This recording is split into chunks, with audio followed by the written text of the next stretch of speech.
Pemirsa, KPK dan Menko Polhukam meminta Gubernur Papua Lukas NMB kooperatif menjalani proses hukum.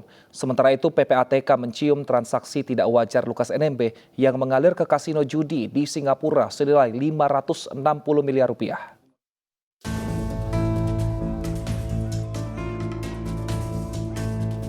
Komisi Pemberantasan Korupsi menetapkan Gubernur Papua Lukas NMB sebagai tersangka korupsi. Lukas NMB diduga menerima gratifikasi 1 miliar rupiah. Namun saat dipanggil KPK untuk diperiksa, politisi Partai Demokrat ini mangkir dengan alasan kesehatan.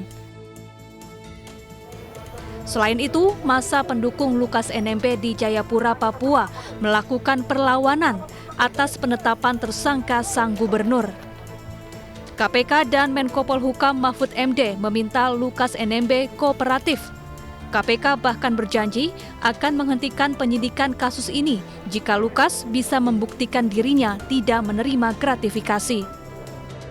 Ya, kami mohon kerjasamanya kooperatif. Nah, KPK berdasarkan undang-undang yang baru ini bisa menghentikan penyidikan dan menerbitkan SP3. Ya. Kalau nanti dalam proses penyidikan, ya Pak Lukas itu bisa membuktikan dari mana sumber uang yang puluhan ratusan miliar tersebut, misalnya Pak Lukas punya usaha tambang emas, ya sudah, pasti nanti akan kami hentikan. Tapi mohon itu diklarifikasi, ya penuhi undangan KPK, panggilan KPK untuk diperiksa.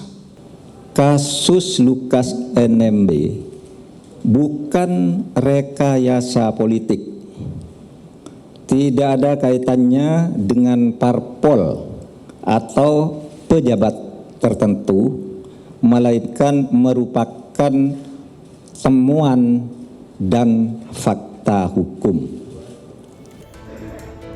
Sementara itu, PPATK menemukan dugaan penyimpangan dan pengelolaan uang yang tidak wajar oleh Lukas NMB.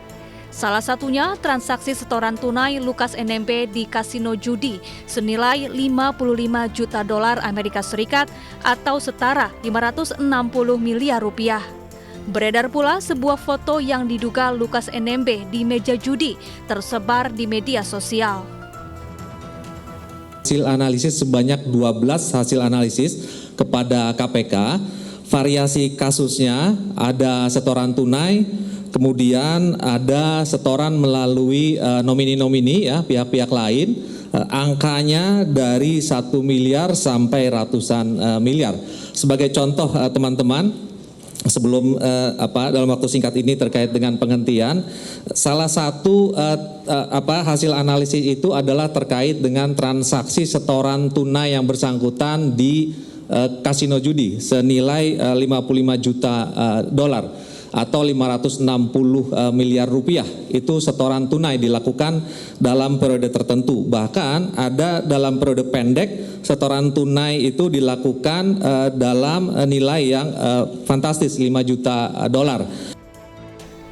Atas temuan PPATK, KPK telah mengantongi identitas pihak di Singapura yang diduga terkait rekening judi milik Lukas NMB. Pihak tersebut diduga sebagai penghubung Lukas. Tim Liputan iNews melaporkan.